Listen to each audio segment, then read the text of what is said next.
Assalamualaikum. Welcome to online classes of Ryzen Chinese School. Class 6 I am your mathematics teachers मेरा नाज और आज हम अपने लेक्चर नंबर 22 का आगाज़ करेंगे। इसके लिए जो हमारा रिक्वायर्ड मटेरियल है वो हम आपकी सेंट टेक्स्ट बुक ऑफ मैथमेटिक्स के पेज नंबर 51 एंड 54 से लेंगे, जो कि एक्सरसाइज नंबर 3.4 से है। टॉपिक ऑफ डिस्कशन जो हमारा आज का है वो है HCF by prime factorisation. HCF यानी highest common factor. Highest common factor prime factorisation के ज़रिए हम मालूम करेंगे। ये हमारा आज का टॉपिक ऑफ डिस्कशन है। लर्निंग ऑब्जेक्टिव्स जो आज के टॉपिक के हैं वो ये हैं कि स्टूडेंट्स यानी कि आप आज के टॉपिक को पढ़ने के बाद जान सकेंगे कि HCF क्या है, यानी हाईएस्ट कॉमन फैक्टर क्या है, और प्राइम फैक्टराइजेशन के ज़रिए हाईएस्ट कॉमन फैक्टर कैसे निकाला जाता है।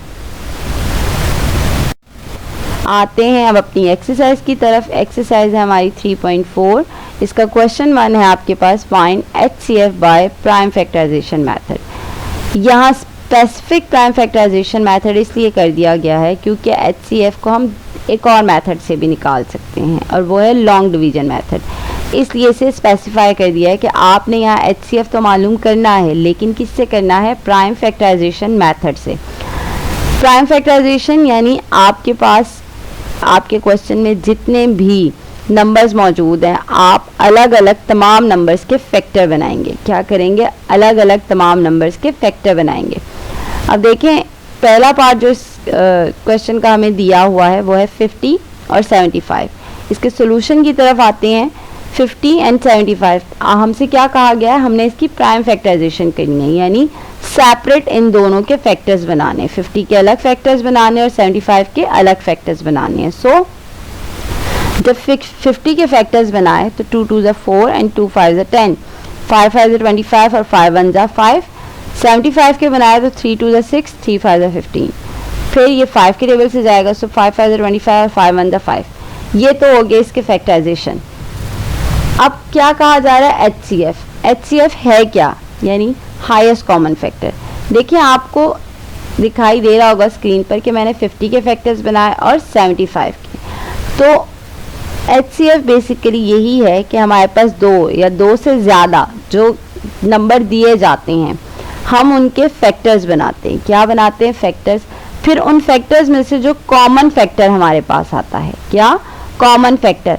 वो कॉमन फैक्टर ही बेसिकली हमारे पास इन नंबर्स का हाईएस्ट कॉमन फैक्टर होता है, जो इन नंबर्स को डिवाइड कर सकता है। यानी वो एक ऐसा टेबल है या वो एक ऐसा नंबर है जिसमें हमारे तमाम के यानी जो क्वेश्चन में हमें नंबर्स दिए गए हैं वो सारे के सारे नंबर उस एक नंबर से डिवाइड हो सकते हैं।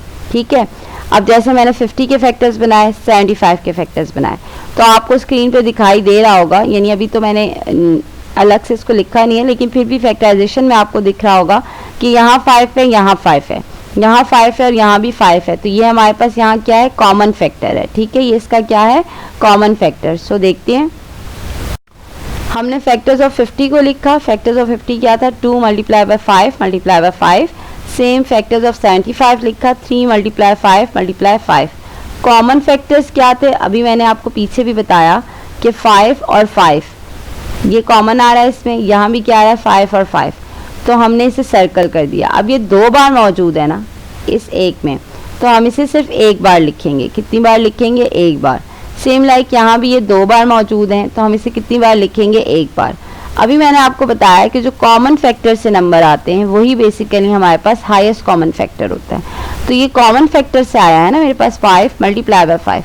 तो जब मैंने इसे मल्टीप्लाई किया तो मेरे पास आया 25, यानी कि 25 ऐसा नंबर है जो 50 को भी डिवाइड करेगा और 75 को भी।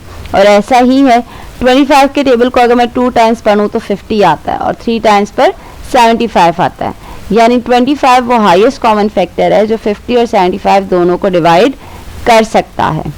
ठीक। अब सातवां पार्ट देखें, यहाँ पर मौजूद है 60, 70, 420 और 480।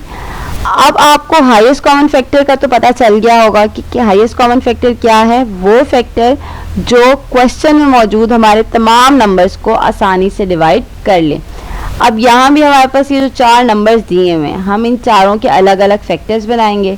60 के फैक्टर्स बनाए, 70 के फैक्टर्स बनाए, फिर 420 के फैक्टर्स बनाए और उसके बाद 480 के फैक्टर्स बनाए।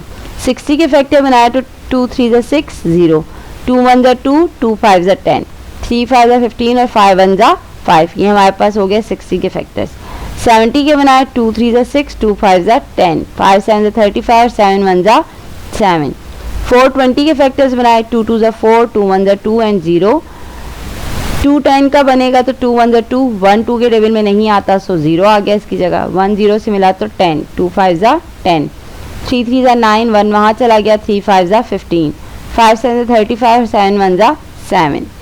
फिर हमने 480 के फैक्टर्स बनाए 2 2 ज़ा 4, 2 4 ज़ा 8 0, 2 1 ज़ा 2, 2 2 ज़ा 4 0, 2 6 ज़ा 12 0, 2 3 ज़ा 6 0, 2 1 ज़ा 2, 2 5 ज़ा 10, 3 5 ज़ा 15 और 5 1 ज़ा 5। इन चारों के अलग अलग हमने फैक्टर्स बना लिए। अब इन चारों के फैक्टर्स हमने अलग से लिख भी दिए, factors of 60, factors of 70, factors of 420, factors of 480। अब देखें यहाँ पर इसमें आपके पास इन ये 2 चारों में आ रहा है, यहाँ भी आ रहा है, यहाँ भी आ रहा है और यहाँ चारों में आ रहा है। सेम 5 यहाँ भी आ रहा है, 5 यहाँ भी और यहाँ भी चारों में आ रहा है। यहाँ 2 मौजूद है, यहाँ 2 मौजूद नहीं है, यहाँ है और यहाँ है, तो ये हमारा कॉमन फैक्टर कंसीडर नहीं होगा क्योंकि चारों में नहीं आ रहा। सेम 3 यहाँ है और यहाँ है, लेकिन यहाँ नहीं है, सो 3 भी हमारा कॉमन फैक्टर कंसीडर नहीं होगा क्योंकि चारों में नहीं आ रहा। 7 यहाँ है और यहाँ है, बाकी 2 में नहीं आ रहा, सो 7 भी कॉमन फैक्टर कंसीडर नहीं होगा। कॉमन फैक्टर हमारे पास क्या आ रहा है, 2 मल्टीप्लाई बाय 5, सो हमारा हाईएस्ट कॉमन फैक्टर आया 10, यानी 10 वो नंबर है या डिजिट है जो इन चारों को डिवाइड कर सकता है। ठीक है, ये हमारा हाईएस्ट कॉमन फैक्टर है। और उम्मीद है कि आपको हाईएस्ट कॉमन फैक्टर अच्छे से समझ आ गया होगा कि हाईएस्ट कॉमन फैक्टर किसे कहते हैं और कैसे निकाला जाता है। होमवर्क जो आज के लेक्चर के हवाले से आपका है वो है कि आपने एक्सरसाइज 3.4 के क्वेश्चन 1 को अपनी कॉपीज़ में सॉल्व करना है। ठीक है, कंप्लीट पार्ट इसके सॉल्व करने हैं।